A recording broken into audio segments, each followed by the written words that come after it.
I'm Rita Hickman, and I'm here with Fanny Olin, and Fanny's women's sexual trauma coach. And we hooked up because a lot of women who are in toxic relationships, a lot of women in general, have had sexual trauma. You know, some of the sexual trauma I've remembered lately has been when I was a child, I'd have babysitters, and some of the babysitters, I'm pretty positive, would watch porn when I was a little kid. And so I learned, you know, that's what sex and sexuality was supposed to look like. I learned early on that I was supposed to look like a porn star if I was going to have sex. And I learned early on from magazines and things like that what I was supposed to look like, who I was supposed to be. You know, and that happened with a lot of both women and men, is that they learned about sex not in a healthy, safe, organic way. They learned about it through the media, through something that's just not very good for you. And so that's why every week at about 9:15 my time, Central, and 5:15 Finland, where Fanny's hanging out, yes, we're going to do this. We're going to do Get Your Sexy Back, and we're going to rap for 45 minutes or so about topics of the day, how we've, you know, reversed our issues around it, how you can reverse your issues around it, how you can get advice and support. We can see some of the comments. We can't see everybody's comments. So I'll read them out when we get them. And if you have a question, we'll read the question and we'll see if we can weave it into the conversation. Because this is women's sexualities in the dark ages, especially now that we are in such a tumultuous time around the world. And in our country especially. And so, you know, with the election coming up, and people's mental health is coming forward, which means that all of those issues that were buried maybe in your family or in your body or in your past are starting to surface. So this time is more timely than ever. So Fanny, why don't you tell everybody who's here, and we have a few people on already, which is super exciting, why don't you tell everybody who's here how you ended up being a sexual trauma coach? Because that's kind of risky. That's a sort of roll of the dice. You know, not a lot of people raise their little hand and say, I'm going to be a sexual trauma coach, because it pulls all sorts of things out of the woodwork. And not just that, but, you know, you get all sorts of stories you never heard, and it takes a lot of healing to be able to stand there with someone else's sexual trauma and help them through it, because it's such a taboo subject. So How did you end up here? Okay, so I was actually sexually assaulted when I was younger, and I didn't get help from any of the traditional resources. So I didn't get help from medications or therapies or doctors, psychiatrists, and I ended up in a really dark place where I just didn't find any resources that could help me. So I had to What did it feel like when you were in that dark place? What was that like? I mean, it's different for everybody. Yeah, it was just hopeless. I actually reached a point, like the lowest point in my life, where I thought that if I don't figure this out, if I can't find a way to get over this, I am gonna die. I'm gonna literally kill myself. I just can't go on anymore. So wow. Is that how you'd wake up in the mornings? Yes. Yeah, me too. Sexual trauma is weird that way. Is it, you know, it consumes, you know, it's something that like never goes away, and it consumes you. Absolutely. And it takes over every aspect of your life, and it impacts not only you, but everyone around you. So it's something that's really important to address. And I feel that my mission is to help as many survivors as possible to get all the help and resources and support they need, so that they can leave behind that living nightmare of the sexual violence and actually live the kind of lives, create the kind of lives that they love and deserve, which are filled with joy and passion and all the things that all of the good things that life has to offer.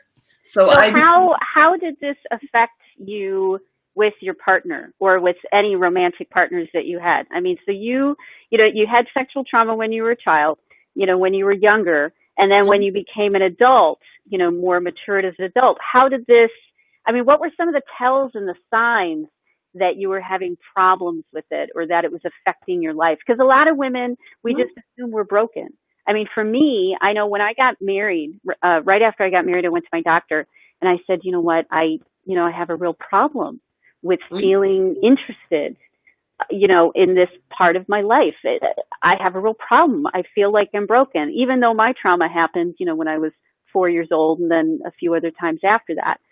But I went to him and the doctor said, well, relationships are hard. And this was a family doctor. I mean, it was ridiculous. It was like, are you kidding me? This is the answer you're going to give me, that relationships are hard? This is worthless to me. So it's something that many women don't know is affecting their life. They just assume that their hormones are excited about anything, or that their bodies are broken, or that's just the way it is. They're never going to enjoy it. There's this assumption that this is the way it's always going to be, and that it's something that's wrong with you. So what were some of the signs in your relationship so other women can know? Okay, so I noticed that at the same time, I was craving intimacy and being touched, but when my partner would touch me, I would recoil and I would pull away, and I felt sometimes even panicky or angry or irritated. And it was this real confusion because at the same time I wanted that loving, intimate, sensual, sexual aspect of the relationship, but it felt like there was, like you said, something wrong with me, because it felt like my mind and body reacted negatively to touch and to sexual advances or intimate advances, even though I at the same time wanted it and didn't want it. Right. I know for me, what would happen is I'd come closer and then I'd run away, and I'd come closer and I'd run away. Yeah.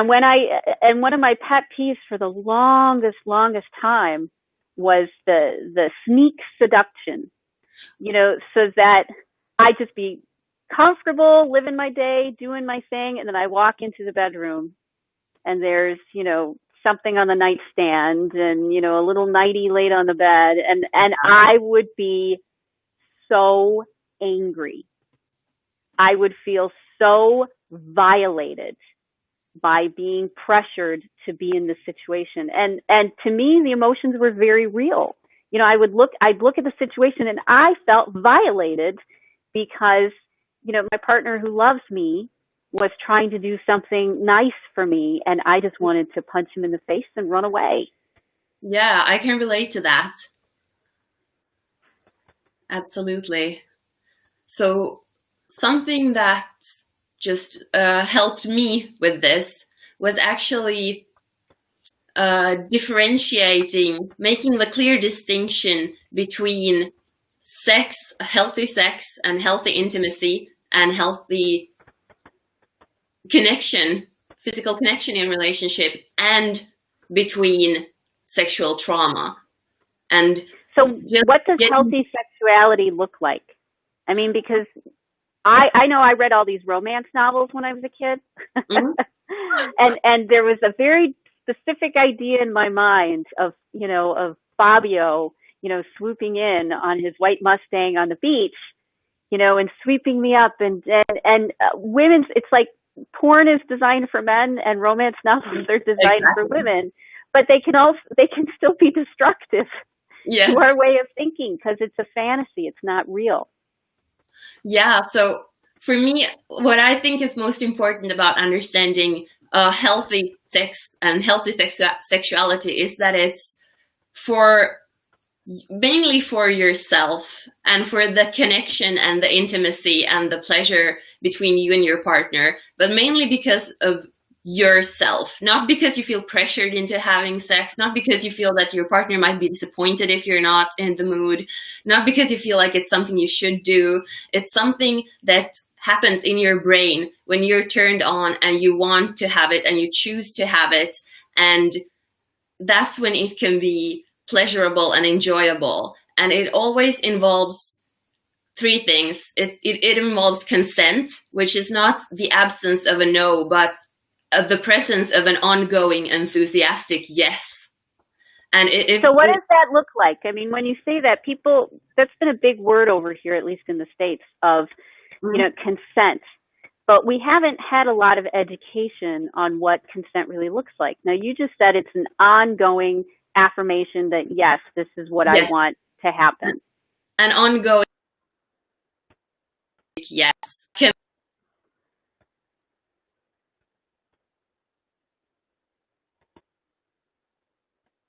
Yes, I like it when you touch my hair. Yes, I like it when you touch me like this or when we do this. And it's something that's your consent, your approval of what's happening is ongoing throughout the sensual sexual experience. Doesn't that get, I mean, because I know after I was married and I was working on all this stuff, all my sexual stuff would come up. I mean, one of my challenges is that my husband smelled like the same person who had traumatized me. And so every time he would get interested, I would freak out because he smelled the same way. It took a lot for me to get over that. And I don't know where I was going with that. Oh yeah.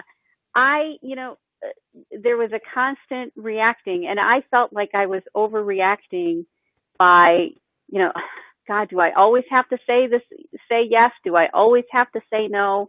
Do I always, it gets limiting. You're like, I'm just supposed to be relaxed. I'm just supposed to enjoy myself, and why do I have to verbally say it? Why do I have to be strong enough to reject you?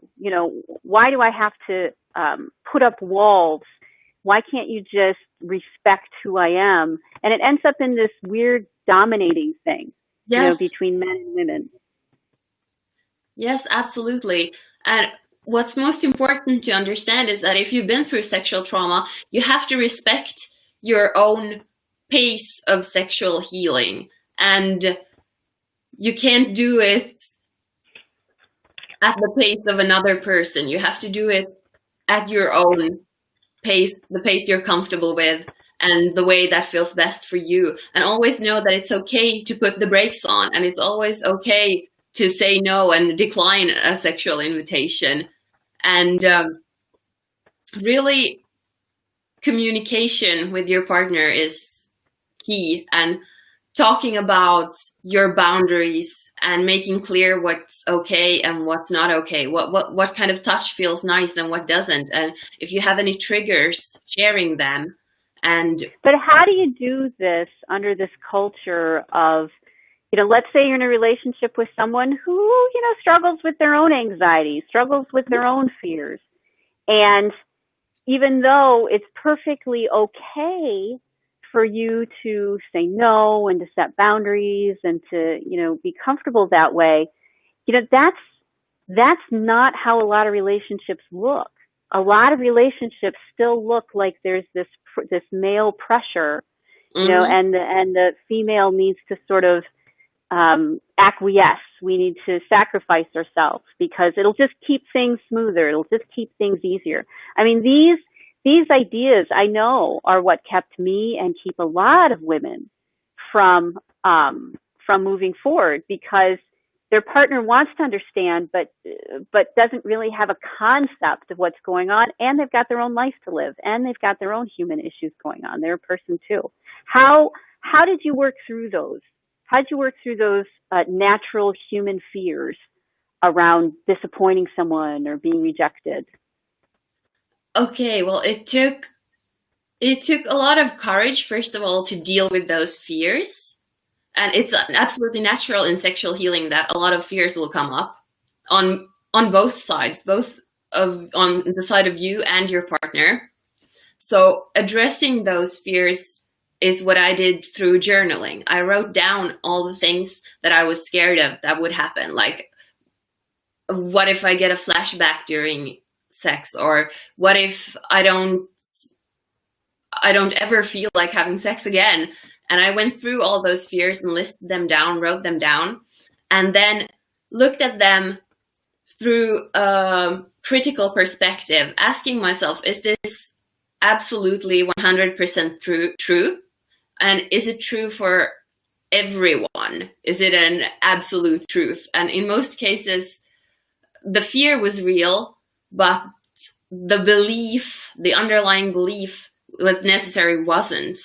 So after that, I asked myself that does holding on to this fear support me or help me in my growth and in getting me where I want to go and getting my sexuality and my body back and my sexy back and my sense of safety in my own body and with my partner? And most of those fears actually just hindered me. So then I asked myself, what would someone who is comfortable with their sexuality, comfortable with their partner, comfortable with their body, who's healed, who's living the kind of life and I want to have and having the kind of life I want to have, how would they think about this situation? How would they approach this? What kind of beliefs would they have and how would they behave and act? And really journaling those answers and trying to act according to those answers helped me a lot in both in dealing with my own fears, but also communicating with my partner.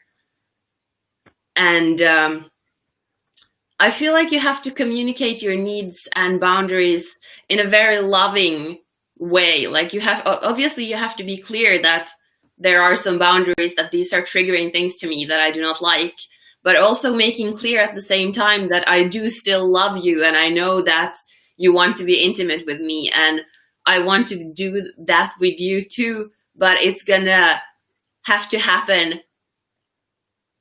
at my pace and in a way that where I can be comfortable and we can both be comfortable. And it's gonna take some time, and I appreciate and value you for trying to understand and for taking the time to have this discussion with me.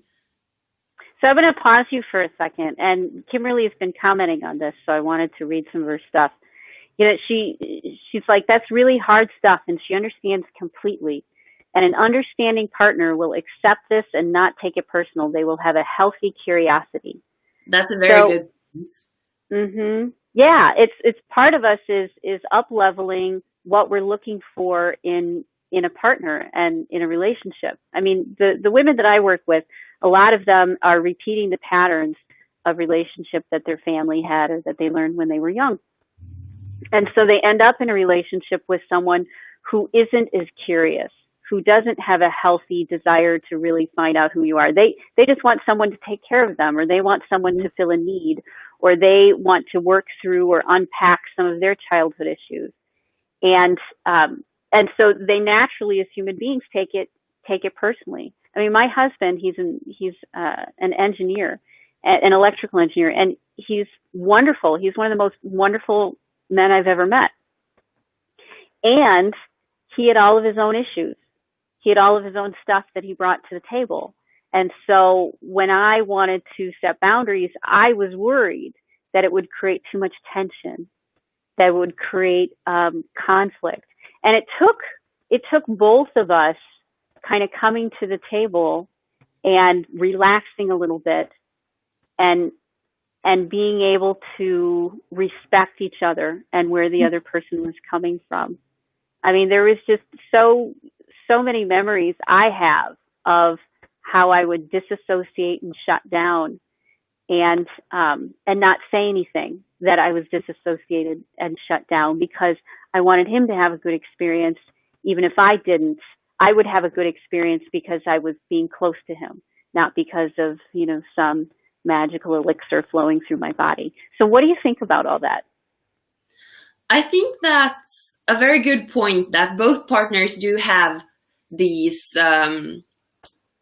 this baggage that they bring to the table. And it's really important to create a safe enough space for both partners to share how they feel about this situation, because it can be very, very triggering and even hurtful to both partners when the love life isn't working out. So Do you have any memories? Do you have any memories where that happened to you? Well, actually, yes. my boyfriend felt like I wasn't interested in him, and like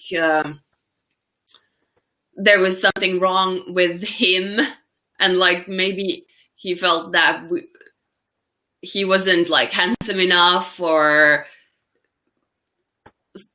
supportive enough, or that there was something like flawed in him that caused me to have issues with sex, when really the issues stemmed from me and my trauma. So it took a lot of also reassuring that there is nothing wrong with him, and we're gonna figure this out, but this is just I'm going through right now. And kind of finding these ways of being intimate without being sexual. Like, so how did you start that conversation? How did you go to him and, and start the conversation of, you know what, I have a lot of things going on here? Okay.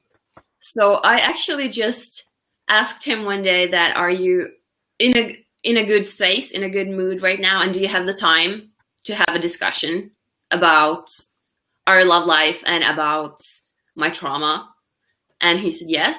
And was your heart just beating like a million miles a minute, and your stomach was like clenched? It was the scariest thing ever. It was the scariest thing ever. I was so afraid I was going to get rejected, and I was afraid that he would leave me for another woman who was more open sexually or more sexually active, or like who had her life together better than I did. So it was very scary. How long were you together at that time? It was pretty much in the beginning of our relationship. So I'd say maybe 6 months in or so. Wow. Good for you. Good for you. What made you know that he was someone that it might be safe enough to have this conversation with? Because we all choose. We look at people and we say, you know what, I'm not going to share this with them because I don't know how it's going to land and I don't need any more trauma, versus someone that you say, you know what, maybe I'll take the risk. Because one of the things women need to learn is that they have the right to protect themselves. And you don't have to give all your business to everybody. And you don't have to reach out to everybody and see if they'll accept you for who you are. Because a lot of people won't. So how did you know? How did you know he was a good guy? It was actually, I started first, when we started dating, I started talking about smaller things. Like I would tell him that I struggled with anxiety and depression, and I would see how he reacted to that. And he took it very well and asked questions and was supportive. And so I started gradually, like kind of like testing if the ice is thick enough. So after about 6 months in, I had talked about having insomnia and struggling with depression and anxiety, and he had reacted in a positive way. Well, not positive way. I mean that he was supportive and asking questions and non-judgmental. So I felt that he was safe enough, a safe enough person to take the risk, because there's always a risk when you share something really personal with another person. But I felt that was really a person who was worth the risk.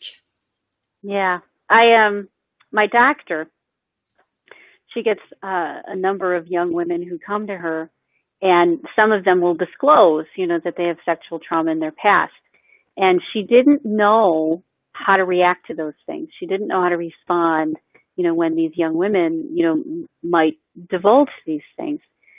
And so I told her, I said, look, you don't want someone to feel, like they're broken. You don't want to over dramatize this.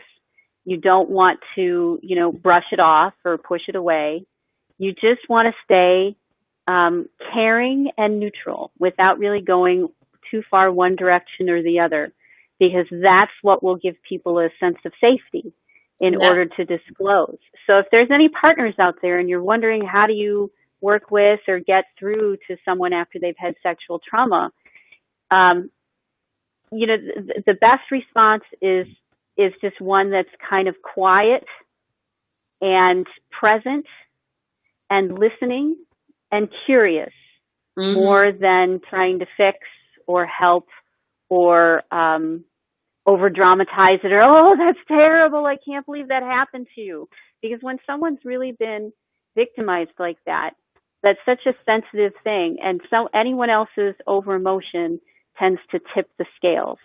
So any partners, it's good to keep your own emotions in check, keep your own judgmentalisms about wanting to protect or wanting to stand up for someone or something that happened in the past.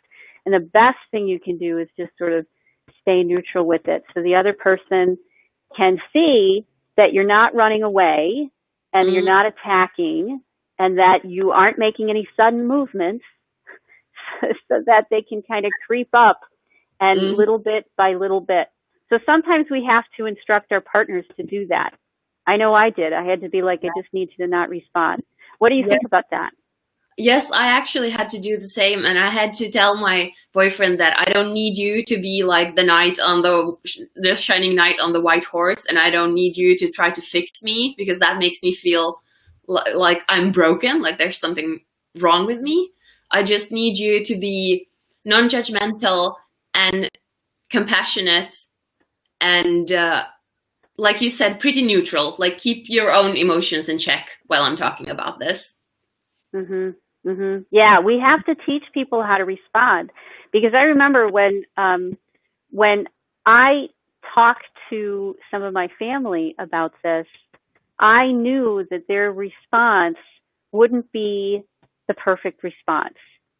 I knew that they wouldn't know what to do. They wouldn't know what they should say. And that was true also, with my husband. He didn't know what to do, and so he didn't do anything, which then, made me feel rejected and cut off and shut out.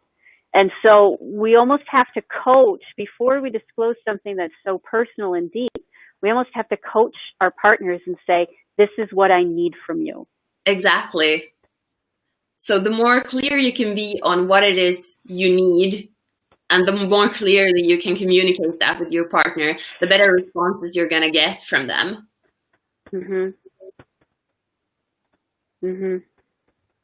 Yeah, because people, sexual trauma is a ticking time bomb for people. They don't know what to do about it. They don't, want to make it worse. They don't even want to think about it because it goes so, far against their own norm. Or maybe they've had, thoughts themselves of being more aggressive, or thoughts when they were more aggressive or didn't get consent.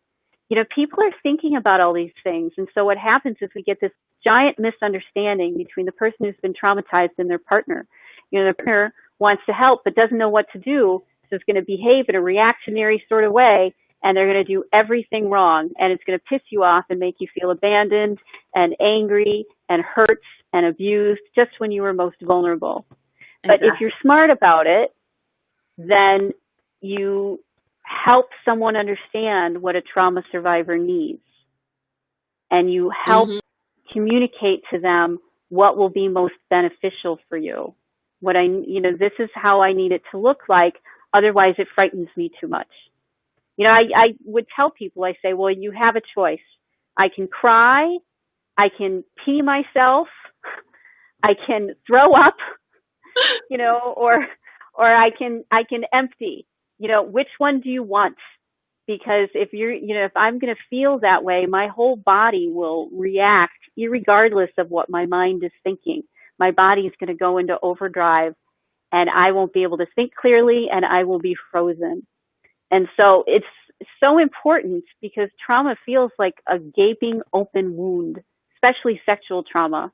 And so if we don't let our caring partners know, or the people in our life know, the best way to interact with us, then we're just going to keep feeling like we're being slapped in the face. Julianne says, can you speak on what to do if trauma triggers the opposite reaction to shutting down. So how do you handle it if you don't disassociate? Instead, you stand up and you start swinging. How do you handle that reaction in yourself? Okay. Well, personally, what's helped me a lot is learning to regulate my nervous system through breathing and breath work. Do you have a specific kind of breath work that you do? Yes, actually, I do.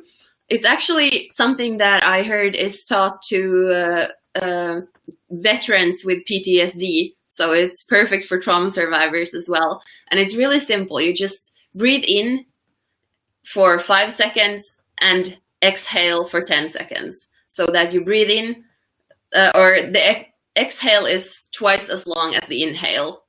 Mm-hmm. And you do that for 5 to 9 breaths. And that really activates your parasympathetic nervous system, which calms down your body and helps you relax a little bit. Mm-hmm. So that's something that I've done a lot, and it's been very helpful to me. I used that this morning, because my dad's going through some health issues. He's in the hospital, and he's having to go, back and forth out of the hospital, and he's older. And it's causing me to revisit some of my childhood stuff. It's coming up. The positions are changing with my parents, and how much do they need me? How much am I interfering? What do we do about everybody being, health issues?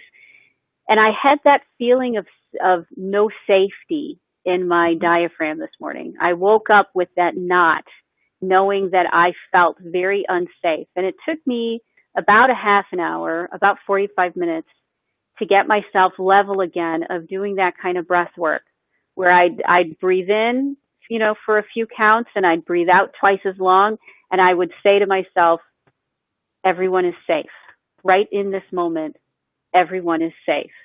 Yes, that's and a I good, would have to talk good myself down. Mm-hmm. So when you get angry, do you excuse yourself, or do you regulate yourself in front of the other person? I usually, well, it depends. It depends a little bit on the situation, but I usually just say that, hey, I'm sorry, I'm getting triggered and I need to regulate my nervous system now. So I'm going to do some breathing. And then how do people respond to that? Do they think you're weird? Some people do, but these are usually people who I've spoken with about my trauma and told them that I might get triggered sometimes. So that this is something that might happen. So it's something like I've told them on the beforehand that I might sometimes need to take a little time out and regulate my nervous system, so they're kind of like, they have a warning, but they still, sometimes people think think it's weird, but but it's also, sometimes I just excuse myself and go to the bathroom and do my breathing work there. Mm-hmm. Anger feels so powerful. When we get triggered and we're angry, it feels like it's the exact right thing to do is to attack the other person. And it feels justified, and it feels righteous, and it feels powerful. It's so hard for us to separate between catching ourselves and choosing to calm ourselves down, and where we just think, this is the best answer is to just attack you with every full force I have in my body. It's hard to discern that between, like, when is it healthy anger, when is it anger you need to regulate. Now, my rule of thumb is, if I have any emotion, whether it's good or bad, that is outside of kind of my zone. I don't like my emotions to go out of the zone of like 3 to 7 on a 1 to 10 scale. I don't like getting into 8 or 9 or 10, and I like getting disassociated or depressed enough that it's 3, 2, 1, 0. So if it's outside of my like 3 to 7 window, I'll regulate it, no matter how good the feeling is, no matter how bad the feeling is. So that's my rule of thumb. If it's anger, hurt, frustration, joy, ecstasy, I'll generally regulating it. Oh, Kimberly said, I was thinking the opposite reaction as in being promiscuous. Yeah, and I was thinking about that earlier in our conversation too. Some people react to their trauma by having more sex. Have you run across that? Yeah, actually, I've heard about that, and I've had clients talk about this too. And because sexual trauma can make us feel like the only valuable thing about us is our sexuality, and we try to get approval through sex and promiscuity, and maybe even on some unconscious level relive the traumatic experience in order to process it. So what I would suggest to being more on the promiscuous side is to figuring out what it is you get from it. Is it a sense of being loved or being seen, or is it a sense of being in control? What is it that you gain from it? And then figuring out ways how you can get those same benefits without the possibly harmful and possibly dangerous promiscuous behavior. So it's interesting because you know, someone can have less boundaries and end up being more promiscuous and then end up being hurt, and other people can then take the same trauma, and if you find a good partner, it becomes a really good healing work, because what happens is you're able to, you know, one of my mentors, she would help women a lot with sexual trauma with the physical part of it, and they would purposely recreate the situation but have a different ending. So women would have the same sort of pressure on their chest or the same sort of, you know, threatening feeling coming at them, but this time they would break free, or this time they would run away. You know, and I've done that with some of my experiences where I've used them as, because they're safe enough, I've used them as opportunities to sort of sort through some of the fears and the anxieties that I have and realize what's really true and what's not. Just like you said when you would journal, is this, the fear is true, but what's the reality? And so when you can find a really great partner who can be there for you, you can allow yourself to start healing this stuff by recreating it in a safe way, in a loving way, where you can touch those emotions and they can come up. I assume that's some of the work you've done with your boyfriend, because he sounds like a pretty great guy. Yes, he is. So that is actually some of the work I've been doing with him too.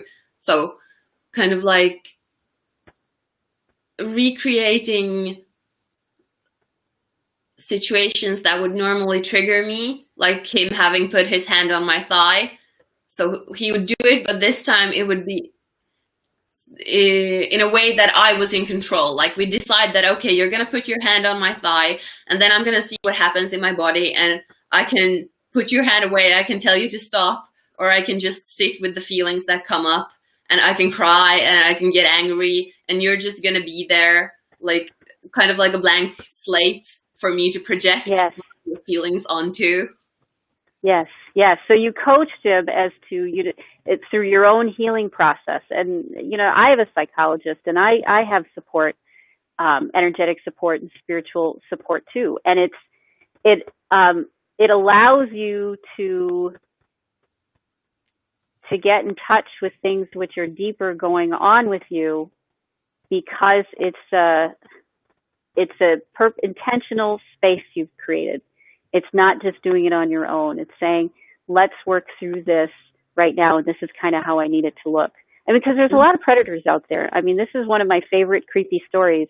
I was in Colombia to study with the Arawaku, the people who live in the mountains, the tribes in the mountains.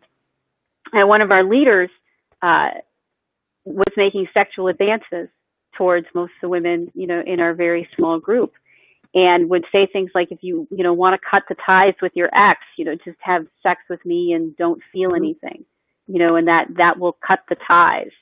So, I mean, we have a lot of people who will come in and say, I'll sexually heal you. And in fact, that's how a lot of women end up in narcissistic relationships, is because they end up with that fantastical person that says, oh, I'll be able to heal you. I'm a man. I can do this. And you end up being prey towards someone who's using you.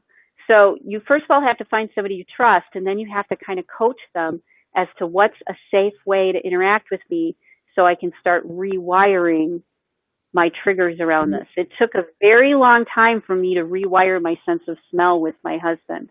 I had to have lots and lots of positive experiences before that memory could fade away, and it was filled up now with a better, healthier relationship.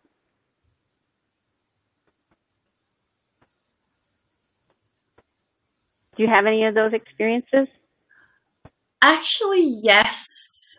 Yes. The hand on the thigh thing was really triggering for me for a long time, and it took a lot of repetition of the exercise where he would put his hand on my thigh and I would like go through all the emotions. It took a lot of repetition of those things before I had a new anchor, like reframed that situation into something pleasurable instead of being triggering. Yeah, it takes time, and it takes patience, and it takes a lot of understanding from your partner, and it takes a lot of self-compassion towards yourself, because you want to respect your own pace and you don't want to move too fast, and you don't want to feel like you have to get over this really quickly right now, because otherwise my partner won't wait or won't love me or will be disappointed. Yeah, they won't have the patience. And you don't know until you actually do this sort of thing a few times, till, you know, people get familiar and come, oh, this is the response and this is a better response. Because at first it's going to feel awkward and off. Yes, you know, you'll feel like you're telling them what to do, and they'll feel like you're telling them what to do.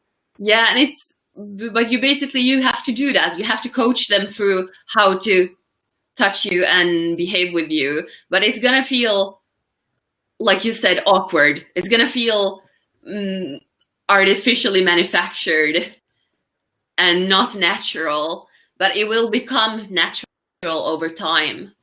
Kimberly says, yes, that's what happened to her with her abuser.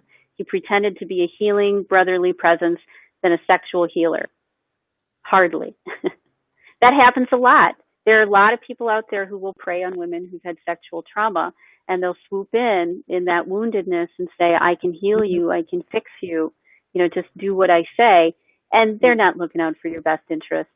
And so we have to be really mindful, like you were with your boyfriend and I was with my husband, of who are you? Can I trust you? How are you going to handle this?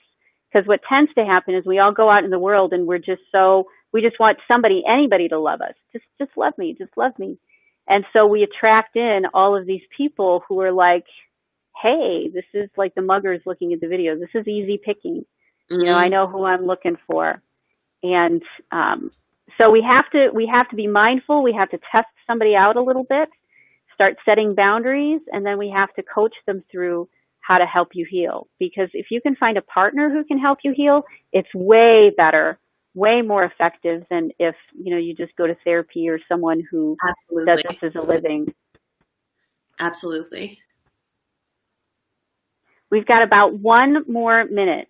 Is there anything that you would like to share, add, leave us with? Well, actually, the most important thing I want everyone watching to know is that it is possible to heal and have a healthy relationship with your body and your sensuality and your sexuality, and enjoy a loving, nurturing, safe, pleasurable sex life with your partner. No matter what your past and no matter how traumatic it was, it is something you can absolutely overcome, and it is something you can have and you can achieve.